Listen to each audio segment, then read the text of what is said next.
అందరికీ good evening. SSC జీడీకి సంబంధించి చాలామంది ఎక్కువగా వచ్చిన మెసేజ్‌లు ఏమంటే అత్యధికంగా రన్నింగ్ చేయలేకపోతున్నాం, రన్నింగ్ చేయలేకపోతున్నాం అని భయమేస్తుందన్న అని ఒకటి. తర్వాత ఎగ్జామ్ రిజల్ట్స్ ఎప్పుడు నడుతున్నారు. సో మీకు రిజల్ట్స్‌కి సంబంధించి మే 16వ తేదీలోపు మీకు ఆ రోజు ఖచ్చితంగా ఆ రోజు లేదా ఒక రోజు 2 రోజులు అటు ఇటు ముందు వెనక మీకు రిజల్ట్స్‌కి సంబంధించి ఒక అప్డేట్ వచ్చే ఛాన్స్ ఉంది. ఫిజికల్ ఎప్పుడుందంటే జూన్ 15 లేదా 4th వీక్ కానీ జూన్ 4th వీక్ కానీ లేదా 3rd వీక్ కానీ ఆ మధ్యలో మీకు డేట్లు అనేది రిలీజ్ అవుతుంది.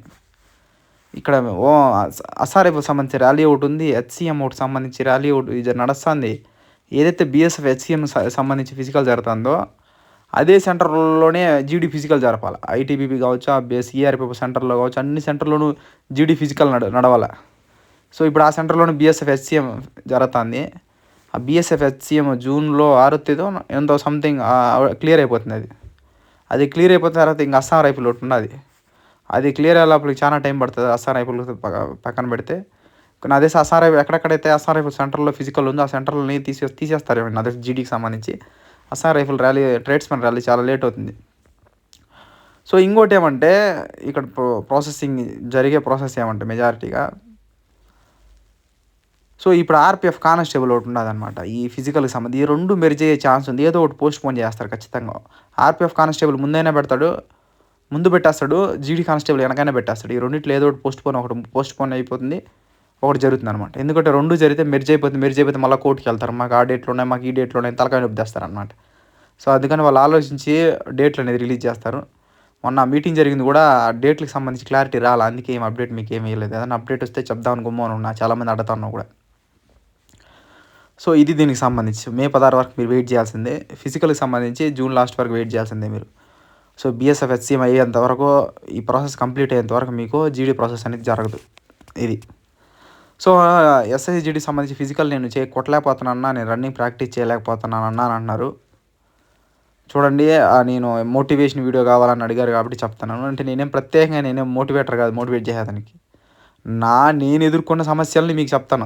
ఈ విధంగా ఈ వేలో మీరు పోతే మీరు సక్సెస్ అవుతారు అని చెప్పుకోవాలి. ఎందుకంటే నేను ఆల్రెడీ దాన్ని ఎక్స్పీరియన్స్ పొందాను. మా తమ్ముడు సేమ్ అదే విధంగా ఎక్స్పీరియన్స్ పొందాడు. నేను ఏదైతే కష్టాలు పడినానో వాడు ఆ కష్టాలు పడకుండా వాడికి చెప్పాను. వాడు అదే పట్టుకున్నాడు, దాన్ని అలా వెళ్ళాడు, సక్సెస్ అయిపోయాడు. అంటే నా వల్ల ఏం సక్సెస్ అవ్వలేదు, వాడు కష్టపడి చదువుకున్నాడు కాబట్టి వాడు అయ్యాడు. కానీ నేను చెప్పిన కొంత భాగం ఒక 100లో ఒక 1%, 2% అనేది నాది కూడా, నా పాత్ర కూడా ఉంది. కానీ అంత అతికిమించి పాత్ర ఏం నాది లేదు. మీకడే అంతే. రేపు మీ సక్సెస్ అయితే నేను చెప్తే ఎవరు మీ కష్టం మీరు కష్టపడితే తప్ప ఇందులో ఎవరి ఇన్వాల్వ్మెంట్ ఉండదు. అంతా మీ కష్టమే అనమాట. లైఫ్లో ఎవరికైనా, నాకైనా, మీకైనా, ఎవరికైనా సరే అవకాశం అనేది ఇప్పుడు ఏ మూమెంట్లో ఎలా వస్తుందో నాకు తెలీదు. నాకు అసలు హోంగార్డ్ జాబ్ మీకు ఆల్రెడీ తెలీదో నాకు హోంగార్డ్ జాబ్ వచ్చింది 2016 అనుకుంటా. హోంగార్డ్ జాబ్ వచ్చింది. అందరూ ఏమన్నారంటే మా సైడ్ వాళ్ళందరూ, మా బంధువులందరూ పోయి హోంగార్డ్ ఏంద్రా నీకు, బాగా చదువుతావు కదా, చదువుకోవచ్చు కదా, ఎందుకు నీ పనికి మాల హోంగార్డ్ వేస్ట్ అది ఇది అన్నారు.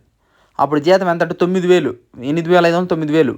నేను చూసానప్పుడు 8,500, 9,000 వస్తాను. కానీ పక్క మీకు టెంపుల్ ఐడియా ఉంటుంది, అక్కడ హోంగార్డ్గా జాబ్ చేస్తున్నాడు అన్న, వేరే అన్న నాకు తెలిసిన అన్న అడిగితే అన్న ఏమనంటే అన్న కూడా వద్దురా తమ్ముడు, హోంగార్డ్ పెద్ద కష్టం రా అది ఇది చెప్పాడు నాకు. సర్లే ఇంకా ఆన్ ఎక్స్పీరియన్స్ పర్సన్, జాబ్ చేసే పర్సన్ చెప్పినప్పుడు సర్లే అని గుమ్మని అయిపోయినా. తర్వాత ఆ హోంగార్డ్ నేను వదిలేసిన తర్వాత మళ్ళీ నేను కానిస్టేబుల్ రాశాను. 26 మార్కులతో పోయింది ఫస్ట్లో 2016 నోటిఫికేషన్లో. మళ్ళీ 2018 16లో అంటే సరిగా చదవలేదు. తర్వాత మళ్ళీ నేను కాకినాడ శ్యామేశ్వరుడు కోచింగ్ వెళ్ళాను 2018లో. సో అప్పుడు నోటిఫికేషన్ పడింది మళ్ళీ కానిస్టేబుల్. పడితే ఒకే ఒక మార్కుతో పోయింది నాకు ఏఆర్ కానిస్టేబుల్. నేను ఫిక్స్ అయిపోయినా నాకు జాబ్ ఖచ్చితంగా డౌటే లేదని చెప్పి. ఎందుకంటే నేను ఆల్రెడీ ఆ వెనకాల ఉండే స్ట్రగుల్ చెప్తే మీరు ఆడస్తారు. అందుకే నేను వీడియోలో కొన్నిసార్లు చెప్పింటాను. సో అవన్నీ మళ్ళీ ఇప్పుడు వద్దు. సో దాని వెనకాల బాగా స్ట్రగుల్ అయిపోయే కొందికి నాకు ఏ జాబ్ వచ్చినా పర్లేదురా. ఆఖరికి ఎంతకి దిగజారిపోయినానంటే అసలు ఆ హోమ్ గార్డ్ వచ్చింటే కూడా బాగుండేవరా, దాన్ని చేసుకుంటే ప్రశాంతంగా ఉంటుంటానేవరా అనిపించేది. సో అలా అనిపించింది. అట్లా నేనే ఇప్పుడు హోమ్ గార్డ్ నేను తప్పు చేసి మాట్లాడలేదు. సో ఎందుకంటే వాళ్ళకు కూడా జీతాలు పెరిగిపోయినాయి, ఎక్కువ జీతాలు. అప్పుడున్న పరిస్థితుల్లో అంత దరిద్రమైన జీవితం వచ్చిందనమాట నాకు. వచ్చిన అవకాశాన్ని నేను వదులుకున్నాను. సో వదులుకున్నప్పుడు అదేదో అక్కడే ఆ హోమ్ గార్డ్లో నేను జాయిన్ అయిపోయింటే ఇయర్కు ఎస్ఐ రిజర్వేషన్ కిందనో ఆ హోమ్ గార్డ్ రిజర్వేషన్ ఏదో ఉంది కదా, సో దాని ద్వారా ఇయర్కి ఇప్పుడు ఎస్ఐ కొట్టుకునేంట. సో పరిస్థితి చూడు ఎక్కడి నుంచి ఎక్కడికి తీసుకొస్తుందని చెప్పి. హోంగార్డ్ వదిలేసిన తర్వాత మళ్ళీ నాకు జాబ్ రావడం చాలా కష్టమైపోయిందనమాట. సో ఇక్కడ శామ్ ఇన్స్టిట్యూట్‌లో దగ్గర దగ్గర 8, 9 నెలలు నేను అక్కడే ఉండిపోయాను. ఇంటికి పోదామంటే ఎవరో ఒకరు అడతారు. "ఏం జాబ్ చేస్తున్నావురా" అంటారు. ఇదో టెన్షను. ఇంటికాడ పోతే వాళ్ళ బాధ మనం చూడలేము. సో చుట్టుపక్కలోళ్ళ బాధ, ఇంట్లో వాళ్ళ బాధ కంటే చుట్టుపక్కలోళ్ళ టార్చర్ ఎక్కువ. ఇయన్నీ స్ట్రగుల్ పడి, పడి, పడి, పడి బాగా విరక్తి చెందిపోయి, విసిగిపోయి ఇలా ఇలా ఇలా బ్రాడ్‌గా తయారయ్యాను. ఇట్లా యాటిట్యూడ్‌గా రౌడీలాగా తయారయ్యాననమాట. ఎందుకు అంటే దాని వెనకాల పడిన స్ట్రగుల్సే ఇలా తయారు చేశాయి నన్ను. నేనైనా, మీరైనా, ఎవరైనా అంతే అలాగే తయారవుతారు. సిట్యుయేషన్ అలాంటిదనమాట. సో నేను చేసిన తప్పు అక్కడ మిస్టేకా అక్కడ జాబ్‌ని వదులుకోవడం అనమాట. సో ఆ టైంలో నా నెగ్లిజెన్సీ అలా తీసుకొచ్చింది. తర్వాత 2018 నోటిఫికేషన్‌లో 1 మార్క్‌తో కానిస్టేబుల్ పూసింది. ఎస్ఐ 7 మార్కులతో పూసింది. ఆర్‌పీఎఫ్ కానిస్టేబుల్ 4 మార్కులతో పూసింది. అసలు దెబ్బ మీద దెబ్బ, దెబ్బ మీద దెబ్బ ఒకటి కాదు అన్నీ తగులుకున్నాయి నాకు. అసలు ఇంక దేనికి పనికిరానేమో అని విసిగిపోయానసలు. విసిగిపోతే అన్‌ఎక్స్‌పెక్టెడ్‌గా పాస్ అయినా నిజం చెప్తాను నేను. జీడీ నేను రాయాలనో, నాకు జాబ్ రావాలనో అని రాయలే నేను. ఏదో రాస్తున్నారు. ఓకే. వీళ్ళు కూడా రాస్తున్నారా? మనం కూడా రాద్దాం అని పోయి రాశాను. అది అన్‌ఎక్స్‌పెక్టెడ్‌గా మంచి మార్కులు వచ్చేసినాయి. రాంగానే ఇంకా కానిస్టేబుల్ మెయిన్స్ రిజల్ట్స్ రిలీజ్ అయింది. రిలీజ్ అవ్వంగానే నా లిస్ట్‌లో పేరు లేదు. వేరే అన్న గిరి అన్న అని చెప్పి ఆ అన్నకి ఏఆర్ కానిస్టేబుల్ ఉంది. ఒక్క మార్క్ డిఫరెన్స్ అంతే ఆయనకి నాకు. ఆ అన్న ఏఆర్ కానిస్టేబుల్ ఆయన పేరుంది. నా పేరు లేదు. సో ఆ అన్న నాకు ఫోన్ చేసి చెప్పినాడు. "రేయ్ నీ పేరంతా ఎతికినానురా నీ పేరు లేదురా" అని. నాకు ఇంకా అలిపిరి దగ్గర నుంచి మీకు తిరుపతి ఐడియా ఉంటది. అలిపిరి నుంచి దగ్గర దగ్గర జూ పార్క్ నడుచుకొని వెళ్ళిపోయాను నైట్‌లో మబ్బులో తెలియకుండా. ఏడ్చుకుంటా వెళ్ళిపోయాను. సో ఎందుకు అనంటే పెయిన్ అలాంటిదనమాట. అంత కష్టపడినామే మనకి జాబ్ రాలేదే అని ఏడ్చుకుంటా అట్లా వెళ్ళిన. సరే ఇంకా అన్నీ పోయింది. ఏదో పని చేసుకుందాంలే అని అనుకున్నా. అన్‌ఎక్స్‌పెక్టెడ్ ఆ అన్న ఫోన్ మరుసటి రోజు తెల్లారితే ఫోన్ చేశాడు. "ఒరేయ్ నీకు జీడీలో లిస్ట్‌లో నీ పేరుంది చూడరా" అన్నాడు ఫిజికల్ లిస్ట్‌లో. అది ఎందుకు వచ్చిందో నాకు కూడా తెలీదు. ఆయన చెప్తే మళ్ళీ ఎతుక్కున్నా. అది అప్పుడు మేము ఉన్నప్పుడు మా బ్యాచ్‌లో అంటే 4, 5 లిస్టులు వరుసగా వదిలేవాళ్ళనమాట. సో ఆ లిస్టులో ఎతుక్కుంటా ఒక లిస్ట్ చూసినా అసలు విత్యాల లిస్ట్ అంటే ఏందో తెలీదు. అమ్మాయిల లిస్ట్, అబ్బాయిల లిస్ట్ అంటే ఏందో తెలీదు. డే బార్ లిస్ట్ వాళ్ళ లిస్టులు అయితే అప్పటి నుంచే ఉన్నాయి. అవేందో కూడా నాకు తెలీదనమాట. నేను ఎతికినా 1, 2 లిస్టులు ఎతికినా అమ్మాయిలు నాకు తెలిసి మేబీ అమ్మాయిలదో, అబ్బాయిలదో ఎతికింటాను ఒక 1, 2 ఏది అమ్మాయిలదో, ఏది అబ్బాయిలదో కూడా తెలీదనమాట. అసలు జీడీ అంటే ఏందో కూడా తెలీదు. సో వాళ్ళు రాస్తున్నారు, నేను రాసిన. వాళ్ళు అప్లై చేసి నేను అలా టైప్‌లో అనమాట. సో చెక్ చేస్తే ఆయన చెక్ చేసిన తర్వాత పెట్టినాడు స్క్రీన్‌షాట్. ఈ విధంగా నా పేరుంది. ఫిజికల్‌కి రెడీ అవ్వరా అన్నాడు. సో ఒకటే మైండ్‌లో ఫిక్స్ అయినా. ఒరేయ్ నాకు అన్నీ పూసానే నేను ఇంక దేనికి పనికిరాను. ఇది గాని మిస్ అయితే ఇంక నేను చనిపోవడం కంటే ఇంక నేను బతికుండి పీకేదేట్లేదనే ఫీలింగ్ నాకు వచ్చేసిందనమాట.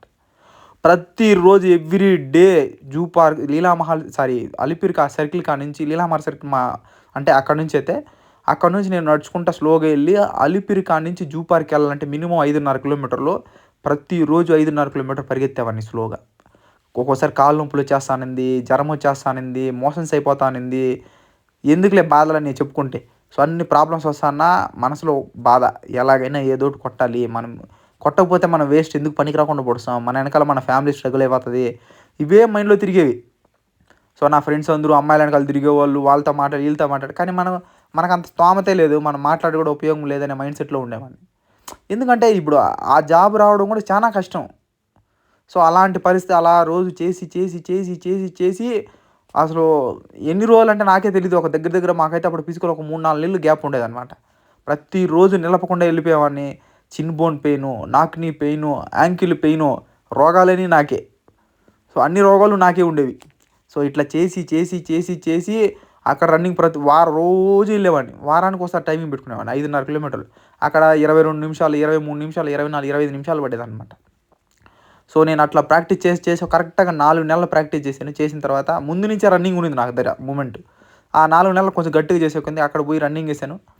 సో నేను ఒకటే ఫిక్స్ అయినా నేను ఎలాగో 1-30 నేను ఎలాగో ముందు నుంచి నేను ప్రాక్టీస్ చేసినా 1-30లో నేను ఉండాలి అని అనుకున్నా. చంద్రాయణగుట్ట హైదరాబాద్ నాది. సో నేను స్టార్టింగ్‌లోనే ఎవరిని ఓవర్‌టేక్ చేయలా. నేను స్లోగా మూవ్‌మెంట్ ఫస్ట్ నుంచే ఒకటే స్టెప్ తీసుకున్నా. తల దించుకున్నా, ముక్కుతో గాలి పీల్చుకున్నా, ఒకటే స్టెప్‌తో పోయినా. సో అక్కడ ఎవరైతే స్మార్ట్ వర్క్‌గా ఆలోచిస్తాడో, మైండ్ అక్కడ ప్రెజెంట్‌లో పెట్టి ఆలోచిస్తాడో వాడు సక్సెస్. ఎవరైతే అక్కడ భయపడి ఎవరైతే ముందు పరిగెత్తేస్తాడో ఆ మధ్యలో ఆగిపోతాడనమాట. సో నేను అక్కడ ముందు ప్రీ ప్లానెడ్‌గా ఉన్నాను. ఏసాను 18 నిమిషాల 21 సెకండ్‌లో నాది రన్నింగ్ అనేది కంప్లీట్ అయింది. ఇప్పుడు నా ఛానల్ ఎంతోమంది ఎన్నో వందల మంది జాబులు వచ్చిన వాళ్ళు ఉన్నారు మన ఛానల్ చూసి. సో మా ఫాలోవర్స్ ఉన్నారు. అంటే అంతకు మించి ఎక్కువ మంది మన ఫాలోవర్స్ జెన్యూన్ జీడీ వాళ్ళే మనోళ్ళు ఎక్కువ ఉంటారనమాట. మీరు ఎవరైనా నాతో ట్రైనింగ్ చేసిన బ్యాచ్ వాళ్ళు ఎవరైనా మీకు ఐడియా ఉంటుంది. మీ చుట్టుపక్కల వాళ్ళు ఉంటారు. ఎక్కువగా విజయనగరం, శ్రీకాకుళం వాళ్ళు ఉండొచ్చు. ఎవరైనా అడగండి ఐఎస్ఆర్ అనే అబ్బాయి ఆ డిఫెన్స్ ఛానల్ అబ్బాయి ఎలా రన్నింగ్ పరిగెడతానని వాళ్ళు అడగండి. వాళ్ళు చెప్పిన తర్వాత వాళ్ళే మీకు చెప్తారు నేను ఎలా ట్రైనింగ్‌లో రన్నింగ్ పరిగెడతాను అనేది. సో ఎందుకంటే మనం ఏదైనా చెయ్యాలి అంటే చెయ్యాలి. అది ప్రాణం పోయినా సరే, చచ్చిపోవాలన్నా సరే, పోయిన పరిస్థితి వచ్చినా సరే మనం ఒకటి సక్సెస్ అవ్వాలంటే అది ఏదో ఒకటి, నేను జీడీ అనే చెప్పను. ఏదో ఒకటి మీరు సక్సెస్ అయితే తప్ప మీ ఫ్యామిలీ పైకి రాదు. జీడీకి వచ్చే జాబ్‌లో డబ్బుండేవాడు ఎవడు రాడు. అందరూ పేదోళ్ళే వస్తారు. డిఫెన్స్ జాబులు ప్రతి ఒక్క జాబ్ అది ఏదైనా సరే జీడీ కావచ్చు, నేవీ కావచ్చు, ఎయిర్ ఫోర్స్ కావచ్చు, ఏదైనా సరే. సో, మీ దరిద్రాన్ని, ఆ కుటుంబ పరిస్థితిని మార్చాలి అంటే సో, అది మీ వల్లనే అవుతుంది. సో, నా కుటుంబం పరిస్థితి మార్చడానికి అది నా వల్ల అయింది. సో, తర్వాత అది మా ఫ్యామిలీకి కనెక్ట్ అయిపోయింది. అట్లా తమ్ముడోళ్ళందరూ సక్సెస్ అయిపోయే కొద్దీ అది అన్‌ఎక్స్‌పెక్టెడ్ జరిగిపోయింది. అలా అని ఊరికే అట్ట రాలేదు. చాలా ప్రాణం పెట్టి కష్టపడితే వచ్చిందనమాట. సో, అలా మీరు ప్రాణం పెట్టి కష్టపడితే పనవుతది. టైం పాస్ చేసుకుంటా యూట్యూబ్‌లు, టెలిగ్రామ్‌లు, ఇన్‌స్టాగ్రామ్‌లు అనుకుంటుంటే, అమ్మాయిలు అనుకుంటుంటే ఏం రాదు. లవ్వు, కొవ్వు ఇవంతా ఏం పనికిరాదనమాట. సక్సెస్ అయితే ఆటోమేటిక్‌గా అన్నీ పరిగెత్తొస్తాయి. సో, అది గుర్తుపెట్టుకోండి. ఒక్కసారి ఛాన్స్ మిస్ అయితే మళ్ళీ ఛాన్స్ రాదు. సో, చాలామంది మళ్ళీ ఇంకో జాబ్ కొట్టేద్దాం, ఇంకో జాబ్ కొట్టేద్దాం అంటే అది అవ్వదు. సో, కొడతామో లేదో గ్యారంటీగా తెలీదు. ఎవరో 100లో ఒకడు కొట్టినాడని మిగతా 99 కొట్టాలంటే అవ్వదనమాట. ఈసారి కట్ ఆఫ్ 100 ఉంటే నెక్స్ట్ ఇయర్ కట్ ఆఫ్ 120 పోతుంది. లేదా 110 పోతుందనమాట. సో, పరిస్థితులు రోజు రోజుకు పెరిగిపోతుంది. నిరుద్యోగులు ఎక్కువైపోతున్నారు. దాన్ని చూసుకొని వచ్చినప్పుడు అవకాశాన్ని చూసుకోవాలి. ఆ వచ్చిన అవకాశాన్ని పోగొట్టకూడదు. మీరు నిరంతరం కష్టపడితే దేవుడు ఎక్కడో చోట అవకాశం ఇస్తాడనమాట. అంతేగాని నెగ్లిజెన్స్ చేసుకుంటా, నా వల్ల కాలేదు, నేను పరిగెత్తలేను, నేను లావు ఎక్కువున్నా, ఇయన్నీ తాత్కాలికం అంతే. కష్టపడితే ఆటోమేటిక్‌గా సక్సెస్ అనేది 100% అనేది వస్తది. ఒక్కసారి మీ ఫ్యామిలీని ఆలోచించుకోండి. మీ ఫ్యామిలీ పరిస్థితి ఏ విధంగా ఉందో చూసుకోండి. దాన్ని బట్టే నడుచుకోండి. మీరు సక్సెస్ అయితే మీ ఫ్యామిలీ సక్సెస్ అవుతుంది. మీరు గాని సక్సెస్ కాలేదంటే మీ ఫ్యామిలీ ఫెయిల్యూర్‌లో పడుతుంది. మళ్ళా అదే పరిస్థితి, అదే జీవితం, మళ్ళా జీవితాంతం బాధపడాల్సొస్తుంది. సో, దాన్ని మార్చుకుంటారో, అలాగే ఉంచుతారో మీ ఇష్టం, మీ కర్మ. సో, దాన్ని చూసుకొని దాన్ని బట్టి ప్రాక్టీస్ అనేది చేసుకోండి. సో, చిన్న చిన్న పెయిన్‌లు వస్తాయంటాయి, ఇబ్బందులు వస్తుంటాయి, కాళ్ళు నొప్పులు వస్తాయి, కడుపు నొప్పి వస్తాయి, రోగాలు వస్తాయి. చచ్చిపోవాలంటే ట్రైనింగ్‌కి వచ్చి చచ్చిపోండి. అది రన్నింగ్ చేసేటప్పుడు చచ్చిపోండి. అది జీవితాంతం గుర్తుండిపోతుంది. సో, ఎందుకు అనంటే ట్రైనింగ్‌లో చచ్చిపోయినాడనుకో ఒక జవాన్ మొత్తం అన్ని న్యూస్ ఛానెల్‌లో చూస్తారు, అందరూ చూస్తారనమాట. ఒక జవాన్‌గా చనిపోయాడు రా అనే ఒక పేరన్నా మోగిపోతుంది. మీ పేరు గుర్తుండిపోతుంది. మీ కుటుంబం వాళ్ళు కూడా గర్వంగా చెప్పుకుంటారు. నువ్వు రన్నింగ్ ప్రాక్టీస్ చేస్తా చనిపోయినా కూడా అసలు రన్నింగ్‌లో ఎవడు ప్రాక్టీస్ చేస్తే ఎవడు చావను కూడా చావరు. అస్సలు ఛాన్సే లేదన్నమాట. సో, అలాంటి పరిస్థితి వచ్చినా సరే ఇంకా గర్వంగా చెప్తారు. నా కొడుకు ఇట్లా, నా కూతురు ఇట్లా కష్టపడతా అన్నది ఇలా జరిగిందంటే ఇంకా గర్వంగా ఫీల్ అవుతారు. అంతేగాని దద్దమ్మల్లాగా ఇంట్లో కూర్చొనుంటే పనులనేది అవ్వదు. అది ఈ జాబే కాదు, ఏ జాబ్ అయిన పరిస్థితి అయినా అదే అనమాట. సో, ఉన్న మీ స్తోమతకు తగ్గట్టు అది ఏదైనా కొట్టొచ్చు. నువ్వు చెత్తలు దోసే ఉద్యోగం కొట్టినా ఓకే డన్, అది కూడా సక్సెస్సే. అసలు అప్పుడున్న పరిస్థితుల్లో నువ్వు ఈరోజు ఈ చెత్తలు దోసే ఉద్యోగం కొట్టినానంటే మీరు వద్దులే నేను అనుకో. నేను ఈరోజు ఒక స్వీపర్ జాబ్ కొడితే కరెక్ట్‌గా 5 సంవత్సరాల తర్వాత ఆ స్వీపర్ జాబ్‌నే కొన్ని వందల మంది కాంపిటీషన్ వస్తారు. అలాంటి పరిస్థితి ఉంది ఇప్పుడు. దాన్ని చూసుకొని ఆలోచించుకోండి.